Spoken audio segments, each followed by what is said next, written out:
So despite being less successful year over year, the inside zone bluff read did see increased usage when Todd Monken was calling plays. So its results definitely did not justify it. It was just more of living out that doctrine of featuring plenty of inside zone. So less than a third of this concept's reps worked in our parameter here when Georgia was either up or down 18 points. So it's just another way to run inside zone, like I said. So normally on slams, you'll have a full total sellout with all of your linemen working that play side zone action. But split zones, just a little bit of difference. So while we still ask all of our linemen to work that play side zone action, we are sending an offset tight end or fullback against the grain to set a hard edge backside. So while zones can form cutback lanes with that type of hard edge set on backside, so obviously if the defense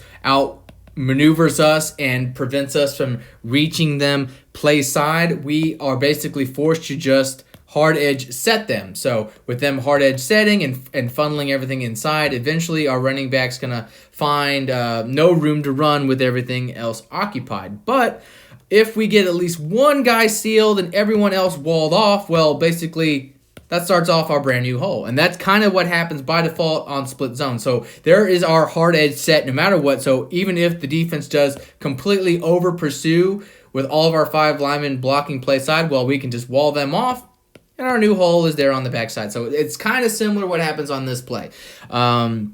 Defense does a pretty good job play side that entices this cutback lane. Even though, not to say that it was a poor job at all by our play side blockers, they actually get on their hats. It's just the hole presents itself in the middle of the formation more quickly. So we'll watch it play out here.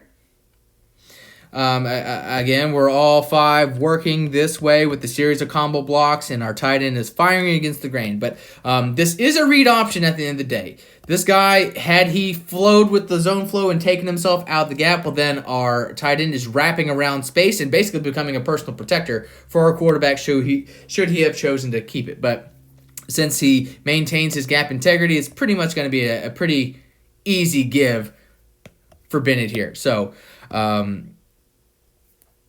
again, all of our other linemen are working play side, up to the back, reaching, comboing, up to the backer, or comboing up to the backer, depending on the flow. So you'll see here, our defensive tackle is reached by our center, and our play side guard and tackle do get their man reach and are up to the second level. So look, had we stayed on our path, yes, there is a run lane there.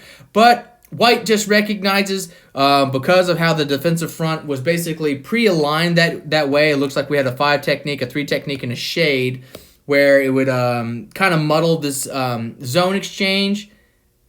He just views a lot of space going that way. And, of course, because of that shade, this shade right here, very good job of working himself into that play side alley. And because of that initial defensive tackle not being pushed anywhere, that just frees up a lot of, or at least a small sliver of green grass on the backside because of our initial seal and everyone else basically washing, creating that new hole backside. So he could have absolutely maintained his initial flow, but I get there's a little bit of apprehension.